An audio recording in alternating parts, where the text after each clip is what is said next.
血压这个事情，说大不大，说小不小，控制好了，日子照样过得安稳踏实。稍不注意，脑出血、心衰、肾脏这些问题都有可能悄无声息地找上门来。不少人按照经常吃降压药降血压，也没飙到了一些程度，但是稳定下来呢，有人盲目的去换药，或者有人去加药，甚至怀疑了药是不是没有用。其实大家常常忽略一个问题，吃药的时间对不对？吃药不光是要吃对药，还要吃的对时间。降压药到底是早上吃好还是晚上吃好？看着只是一个时间的选择问题，但是背后的学问可不小。有人说早上吃好，因为一觉醒来血压就往上冲；也有人说晚上吃好，觉得夜里睡得比较踏实稳当。但到底该听谁的？如果是时间搞错了，那么血压药我们就白吃了，没有任何的作用。医生建议什么时候吃降压药，其实也是有讲究的，不是乱吃的。虽然有多年的临床经验打底，但每个人的情况是不一样的，还要灵活的去调整。简单的说几点：一、早上吃药好处不少。很多医生建议早上吃降压药是有原因的，因为人一到早上，整个人的身体里的肾上腺素、甲状腺素这些都兴奋剂开始冒头，血压就会自然升高，特别是清晨那一会儿最容易飙上去。这个时候药会起一点作用，正好能够压住这波高峰，可以保护心脑血管。而且像利尿剂这种药，早上吃比较合适，白天多跑几趟厕所没关系的，晚上就睡觉不打扰。如果是晚上吃的话，三更半夜总是起夜，觉都睡不好的，人要比较遭罪。二、晚上吃有它的优势，有些人夜里血压下不下来，甚至反而会升高的，这种叫做夜间高血压，医生可能就会建议晚上去吃药。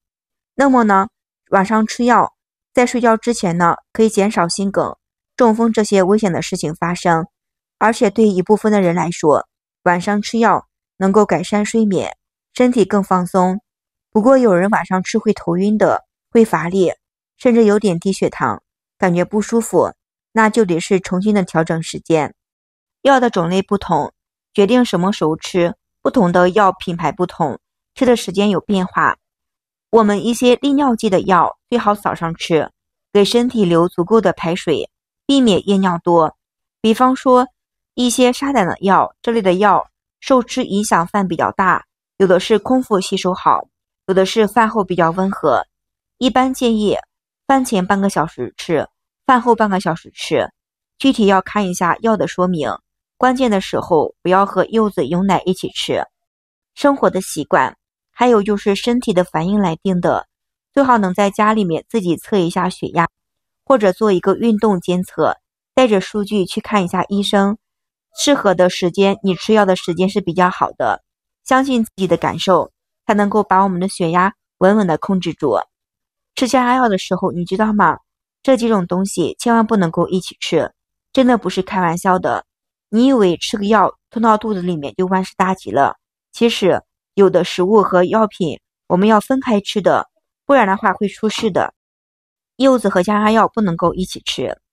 柚子降压药简直是冤家的，特别是像硝丙地平这类药类碰上了柚子，血药浓度可能会翻上好几倍，容易头晕、水肿、心跳加速，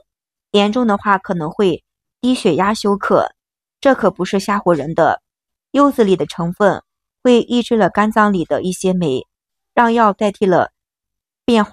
等于你吃了一片，身体当于3片用，能不危险吗？对不对？二、牛奶可以补钙，但不要拿我们的牛奶去送药。不少人早上起床就喜欢喝牛奶，省事又营养，但是小心呢适得其反。牛奶里的钙容易跟某些降压药混到一起，起到反应，影响了吸收，药效直接会打折的。比较麻烦的是，要是肾功能本来就不好，而且猛地去喝牛奶补钙，可能会引发了高钙的血症，反而会使血压更高的。三、咖啡提神醒脑，但是也能够提血释压的。很多人吃完了药，顺手喜欢喝咖啡，觉得能够提精神，但是咖啡呢，会刺激了神经，短时间让血压上升的，尤其是吃的一些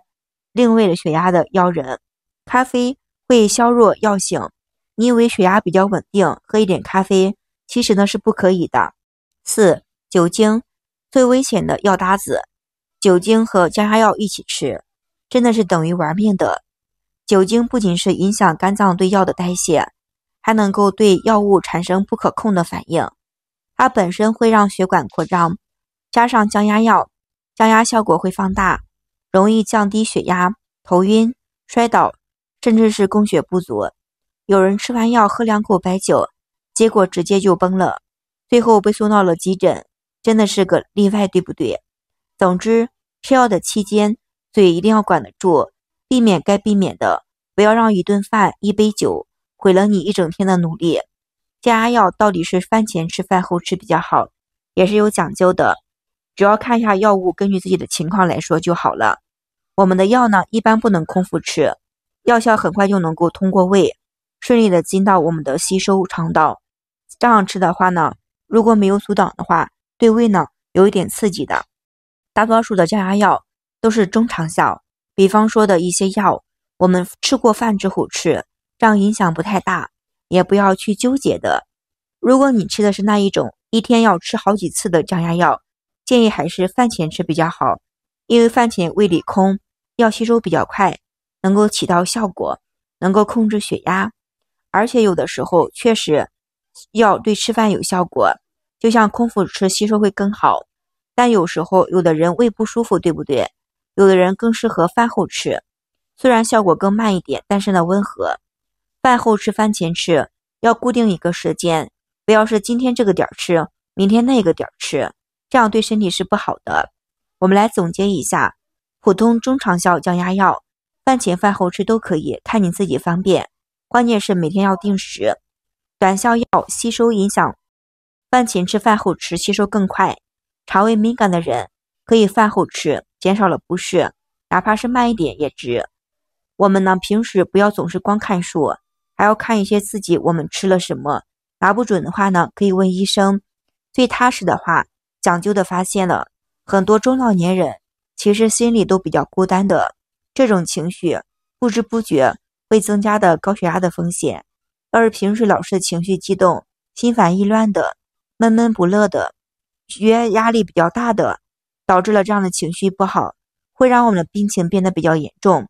所以高血压的朋友们要学会调节心情，尽量保持乐观，积极的过日子。生活中那些鸡毛蒜皮的小的事情，不要动不动就生气，伤身不值得。家里人需要多关心一下，陪他们聊聊天，帮他们排压解力，把心里的闷气撒一撒，情绪呢就顺了，血压更容易稳下来。再来说一下运动，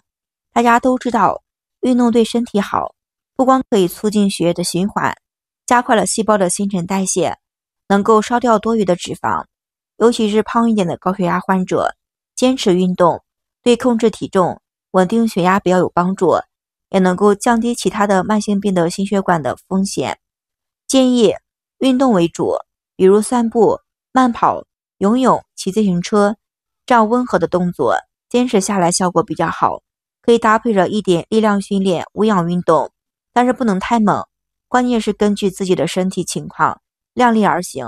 别一上来就拼，反而伤了我们的身子，对不对？运动的时间和次数也不要硬来的，觉得状态好的话走2圈，累的话就休息一下，慢慢的来，坚持是王道。总之一句话，心情好动起来，血压才会更加的听话的。